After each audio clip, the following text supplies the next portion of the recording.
नमस्कार, मैं हूं अजय। अक्सर फिल्मों में नागिन के बदले की कहानियां आपने देखी होगी, मगर नाग नागिन के प्यार का जिक्र भी मिलता है। लोग कहते हैं कि अगर कोई इंसान नाग को मार देता है तो नागिन इसका बदला लेती है।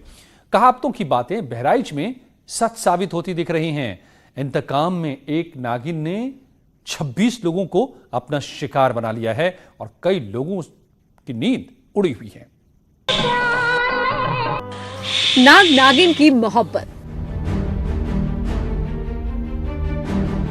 एक दूसरे पर जान छिड़कते जोड़े। इसी मोहब्बत को 1976 में फिल्म नागिन में फिल्माया गया था।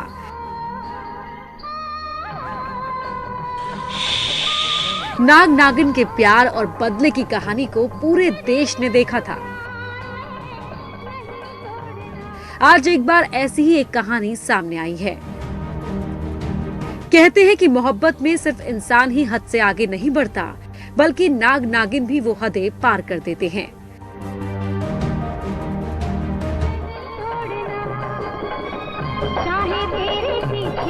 एक दूसरे के साथ जीने मरने की कस्में नागलोक के ये जीव भी खाते हैं, और अगर कोई इनके जज्बातों से खेलता है तो ये भी उतने ही हिंसक हो जाते हैं जितना कि इंसान कभी कभी हो जाता है।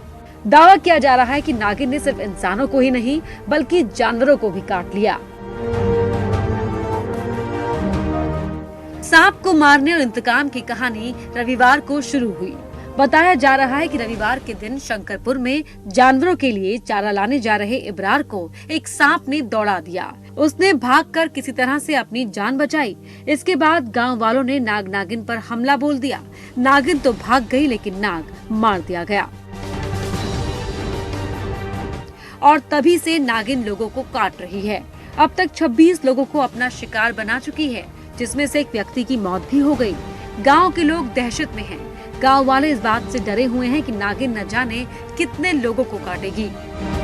आपका 2 दिन पहले नाग पंचमी 2 दिन पहले निकला बाबा के कुट्टी में यहाँ, और घर में रहा कोने में है। तो अपन सांप जो देखिन तो बाबा घबरा लगे कि हम मर रही थन, तो इसी में है तो हमें डर लग रहा है। तो बाबा भी एक बोल जवान कहीं की मार दिन जाए, और गांव वाले भी जुट गए, तमाम मर्द मेहारू सब कोई, तो कहें कि मार दो तुमका रहा थे। तो अब कुछ लड़के जुट गए तो मार दीन नाग का। यहाँ नाग मारे के बाद भोरे से काम जारी होगा कि नाग काटे शुरू कर दी। 2, 3, 4, 5 एक दिन तो पूरा 8 कर दी से। नागिन के डर से गांव के लोग रात भर पहरा दे रहे हैं। उनकी नींद उड़ गई है। लेकिन सवाल ये है कि क्या वही नागिन है जिसके नाग को मार दिया गया, या कोई और सांप है जो लोगों को डस रहा है। हालांकि ग्रामीण मृत नाग के नागिन पर ही आशंका जता रहे हैं। न्यूज़ 18 के लिए बहराइच से अखिलेश की रिपोर्ट।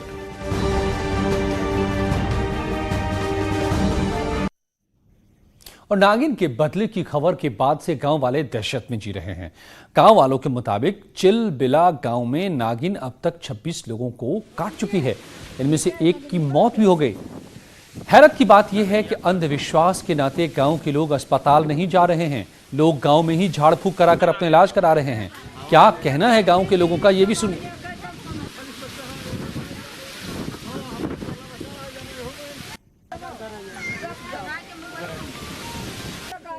मामला ये है कि नागपंचमी के 1-2 दिन पहले एक सांप को गांव के कुछ लोगों ने मार दिया था भूलवश, जिससे उसका एक जोड़ा जो है अब गांव में लोगों को चुन चुन कर काट रहा है, जिससे गांव वाले काफ़ी दहशत में हैं। लगभग 31 लोगों को काट चुका है, जिसमें एक की मौत भी हो गई। हाँ, नाग पंचमी के मतलब नाग मारिन है तो वह नागिन स्थान पर हैं, तो वही नागिन अब दौड़ धूप लगाए के नहीं मतलब बदला लेत है। यहाँ बाहर मतलब काटत है। 20-25 जनन का वह काट चुकी। नाग पंचमी के 2 दिन पहले एक ग्रामीणों ने एक नाग को मार दिया था। उसके बाद एक नागिन है जो पूरे गांव को अपना शिकार बना रही है। लगभग 20-25 लोगों को काट चुकी है, जिसमें एक लोग की मौत भी हो चुकी है। ग्रामीणों का कहना है कि ये नागिन जो है अब चुन चुन के सबसे बदला ले रही है। इस बारे में हम गाँव वालों से बात करेंगे और जानेंगे किस तरीके की घटना है और इसमें लोग किस तरीके रह रहे हैं। क्या नाम है आपका? विनोद गिरी। विनोद जी, आपके गांव में घटना हुई है, क्या है घटना पूरी? जी, नागपंचमी के 2 दिन पहले गांव के कुछ लोगों ने एक नाग के जोड़े को मार दिया था, जिसका उसका एक जोड़ा नागिन है जो गांव में लोगों को एक एक चुन चुन कर निशाना बना रही है, जिसमें लगभग अभी 30 से 25 लोगों को वो काट चुकी है, जिसमें एक की मृत्यु भी हो गई है। तो किस तरीके से इलाज करवा रहे हैं लोग जिनका निशाना बना रही, इलाज कैसे करवा रहे हैं? नहीं, इलाज तो कुछ नहीं हो रहा है। लोग झाड़ फूंक पे ज़्यादा विश्वास कर रहे हैं और लोग ठीक भी हो रहे हैं। और सुल्तानपुर में मामूली बात को लेकर दो बच्चों के बीच हुआ विवाद हो गया और दो समुदायों में का ये झगड़ा बन गया। दोनों पक्षों में जमकर लाठी डंडे चले। आधा 6 के करीब लोग इसमें जख्मी हो गए। पुलिस ने मामले में 10 लोगों को गिरफ्तार किया है। पूरा मामला दोस्तों थाना के ताजुद्दीन गांव का है, जहां के रहने वाले 2 नाबालिग किशोर आपस में भिड़ गए थे। मारपीट हुई। इसके बाद गांव के लोगों ने सुलह के लिए पंचायत बुलाई, लेकिन मामला सुलझने के बजाय यहां पर और बिगड़ गया। पंचायत में ही दोनों पक्षों के लोग एक दूसरे के ऊपर लाठी डंडों से बरस पड़े और आधा दर्जन लोग करीब घायल हो गए। पुलिस ने अब इस मामले में कार्रवाई शुरू कर दी है। बच्चों को लेकर विवाद हो गया था। सैलखा गांव का एक छोटा बच्चा था, एक ताजुद्दीनपुर का था। तो दोनों गांव के प्रधानों ने मामले को हल कराया था। कल बातचीत कर लिया था इन लोगों ने। आज दोबारा सुबह फिर बातचीत करने वाले थे, तभी सैलखा गांव के बच्चे के घर वाले आ गए और उन्होंने गांव का जो ताजुद्दीन के ग्राम प्रधान पति थे मनोज चौहान, उनके साथ मारपीट करना शुरू कर दिया। इससे लड़ाई झगड़ा हो गया था वहाँ पर। तो मौके पर पुलिस पहुंची समय से और पुलिस ने जाकर के मामले को नियंत्रित किया। औरैया के अजीत मल कोतवाली क्षेत्र में बीजेपी के जिला उपाध्यक्ष रजनीश पांडे ने हर्ष फायरिंग का वीडियो वायरल हो रहा है। वीडियो में रजनीश पांडे राइफल से कई राउंड फायरिंग करते नजर आ रहे हैं। वायरल होने के बाद पुलिस ने मामला दर्ज कर लिया है। पुलिस ने असलाहा भी बरामद कर लिया है और अब गिरफ्तारी के लिए टीमें लगाई हैं। आप देख सकते हैं तस्वीर में नेताजी अपना दम दिखा रहे हैं बंदूक के जरिए।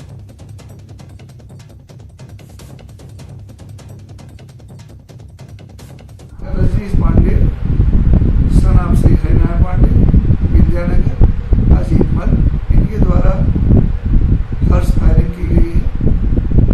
अभियोग इनके खिलाफ अभियोग पंजीकृत सुसंगत धाराओं में करा दी गई है और शस्त्र बरामदगी के लिए साथ ही साथ इनकी गिरफ्तारी के लिए टीम गठित कर दी गई है।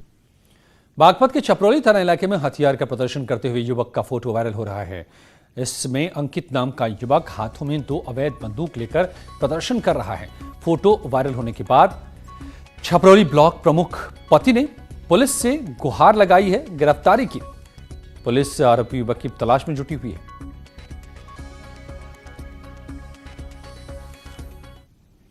औरैया में खुलेआम गुंडई का मामला सामने आया है। गुंडे लोगों को तमंचा दिखाकर गुंडई करते दिख रहे हैं, धौंस जमाते नजर आ रहे हैं। तमंचा कनपटी से लगाकर गोली मारने की धमकी दे रहा है ये दबंग आरोपी। कई मामले में आरोपी के खिलाफ मुकदमा दर्ज है। तस्वीरें बेला थाने के बहादुरपुर गांव के। और कानपुर में खाली प्लॉट में युवक का शव मिलने से हड़कंप मच गया। मौके पर पहुंचे परिजनों ने हत्या कर शव को फेंके जाने का आरोप लगाया है। हंगामा किया। पुलिस मौके पर पहुंची, पोस्टमार्टम के लिए शव को भेजा। चकेरी थाना इलाके के श्याम नगर पीएसी मोड़ की यह घटना, जहां फर्नीचर कारखाने के पीछे खाली पड़े प्लॉट में शव मिला। चौकी क्षेत्र श्यामनगर थाना चकेरी में एक शव मिला। पहचान करने पर पता चला कि ये शव धर्मेंद्र यादव सन ऑफ स्वर्गीय अमरपाल फुफुआर थुई चौक महाराजपुर के रहने वाले हैं। ये जो है राजशेखर की एक वॉशिंग मशीन की फैक्ट्री, वॉशिंग पाउडर की फैक्ट्री है और इनकी जमीन भी मृतक के गांव के आसपास की है। तो वहाँ पे चौकीदारी का काम करता था और यहाँ घर इनके जो फैक्ट्री है उसके सामने ही उनकी डेड बॉडी पड़ी मिली थी, जिसपे घर वालों का इनके ऊपर आरोप लगाया गया है। बॉडी को पंचायतनामा करके पोस्टमार्टम के लिए भेज। खुशी पल में और खबरें।